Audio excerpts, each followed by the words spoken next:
कभी खाने के लाले थे, नौकरी करके पेट भरते थे, फिर अचानक क्या हुआ जो इतने बड़े उद्योगपति बन गए अडानी। हिंडनबर्ग की रिपोर्ट के बाद खुलने लगी अडानी की पुरानी कुंडली। 1978 में किया था कुछ ऐसा कि पैसों का ढेर लगने लगा। अडानी का जीवन संघर्षों और विवादों की दास्तान है। पूरी कहानी जानकर आप भी दंग रह जाएंगे। देखिए 10 दिन में दुनिया के टॉप 20 से बाहर होने वाले अडानी की संघर्ष गाथा। देश के सबसे बड़े उद्योगपति कहे जाने वाले गौतम अडानी भारत के उन सफल उद्योगपतियों में से एक हैं जिन्होंने कम समय में ऊंचा मुकाम हासिल किया है। लेकिन आजकल वे एक रिपोर्ट में लगे आरोपों के बाद खुद को नुकसान पे नुकसान दिए जा रहे हैं। दुनिया भर की सुर्खियों में उनको हो रहे नुकसान की खबरें छाई हुई है। गौतम अडानी को हिंडनबर्ग ने ऐसी पटकनी दी कि 10 दिनों के भीतर ही वे अमीरों की वैश्विक टॉप 20 लिस्ट से बाहर हो गए हैं। हिंडनबर्ग की रिपोर्ट के बाद अडानी ग्रुप के शेयरों में मचे गिरावट के शोर की वजह से उनकी लिस्टेड कंपनियों का मार्केट कैप लगभग आधा रह गया है। इस तरह निवेशकों को करीब 10 लाख करोड़ रुपए का जबरदस्त नुकसान उठाना पड़ रहा है। क्या आप गौतम अडानी के जीवन के उस छिपे हुए सच को जानते हैं जिसकी वजह से वे आज इतने अमीर बनने में सफल हुए हैं? अगर नहीं तो इस वीडियो को पूरा देखिएगा। हर सच से पर्दा हम उठाने जा रहे हैं।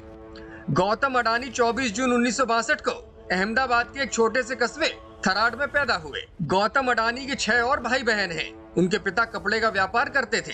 तब उनका परिवार इस इलाके के एक चौल में रहा करता था क्योंकि उनके परिवार की आर्थिक स्थिति बहुत अच्छी नहीं थी। अहमदाबाद में सेठ सीएन विद्यालय से स्कूली शिक्षा लेने के बाद उन्होंने गुजरात विश्वविद्यालय में वाणिज्य स्नातक कोर्स में दाखिला लिया। हालांकि उन्होंने दूसरे साल ही अपनी पढ़ाई को छोड़ दिया और अपनी आगे की यात्रा पर निकल पड़े। उस वक्त उनकी उम्र 16 वर्ष थी, जिसके बाद 1978 में वे अपना शहर छोड़कर मुंबई में रहने लगे। यहाँ एक डायमंड कंपनी में मामूली सी पगार पर नौकरी की और डायमंड के कारोबार को करीब से समझा।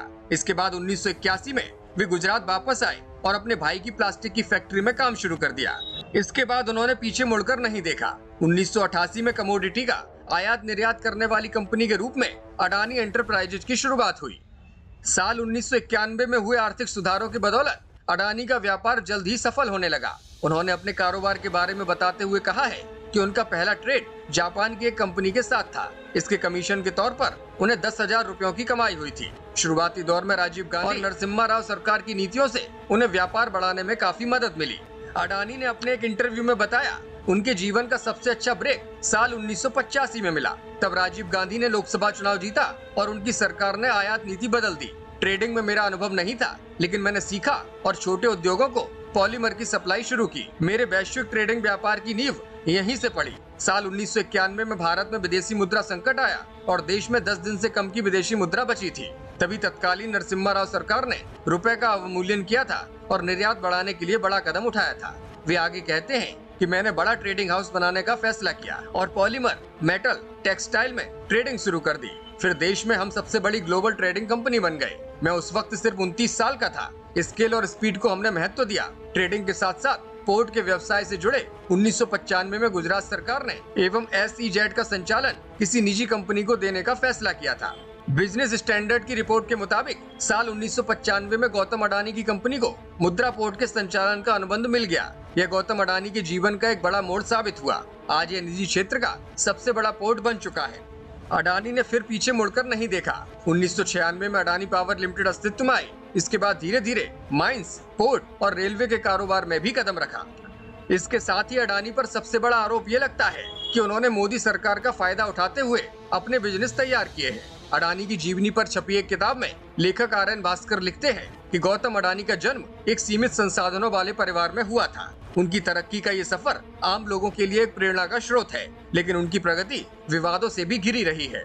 भारत के मीडिया और विपक्ष का एक बड़ा तबका बार बार गौतम पर यह आरोप लगाता रहा है कि उन्होंने कारोबार चमकाने के लिए सरकार में अपने संबंधों का इस्तेमाल किया।